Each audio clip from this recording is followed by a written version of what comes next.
Totoo sa akin ang probiotics kasi ito talaga yung nakatulong sa akin kung bakit nawala yung pangangate at yung may amoy na pekpek. Yes, mga Mima, hindi na ako mahihiyang sabihin sa inyo to, lalo kung kayo yung babae. Alam ko naman or sinasabi ng ibang mga doktor na minsan normal sa ating mga babae na merong konting pangangate at minsan merong konting smell. Pero disclaimer, kung yung pangangate at yung smell ay talaga namang masangsang at malala na, aba, ipakonsulta na yan sa inyong mga doktor para kayo ay mabigyan ng pambihirang gamot para dyan. Pero kung kagaya ko kayo na wala namang ganon, ay mag-neurobio probiotics kayo. Pakita ko sa inyo yung dati kong iniinom. Ito yung dati kong iniinom, probiotics acidophilus. Ayan, basahin nyo. Konti na lang laman nito. Pero nalaman ko na meron palang probiotics na tatlong mga mahalagang lactobacillus yung nasa kanya.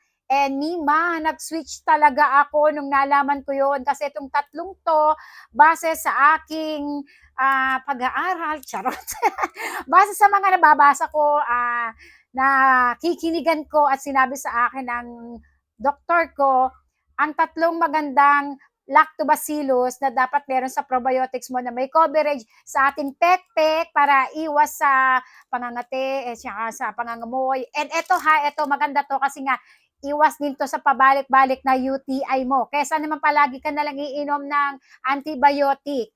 Mag everyday probiotics ka na lang, magiging healthy ka pa. San ka pa? Eto pala mga Mima, ayan. Ang pangalan niya, ipapakilala ko sa inyo si Eurobio. Mayroon itong, o diba, parang teacher lang.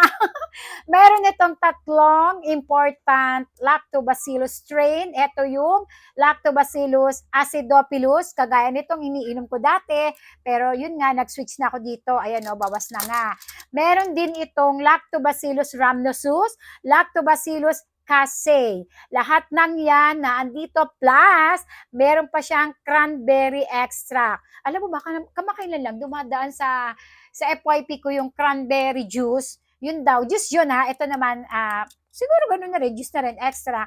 Yun daw, nakakatulong daw yun sa ano muntik na rin ako bumili na, bibili talaga ako nun. Sa ano naman sa mga baho na ng hininga, parang ganon. So naisip ko, baka nga totoo. Kasi nga ito may cranberry para naman sa baho. O, napabuka ka talaga ako.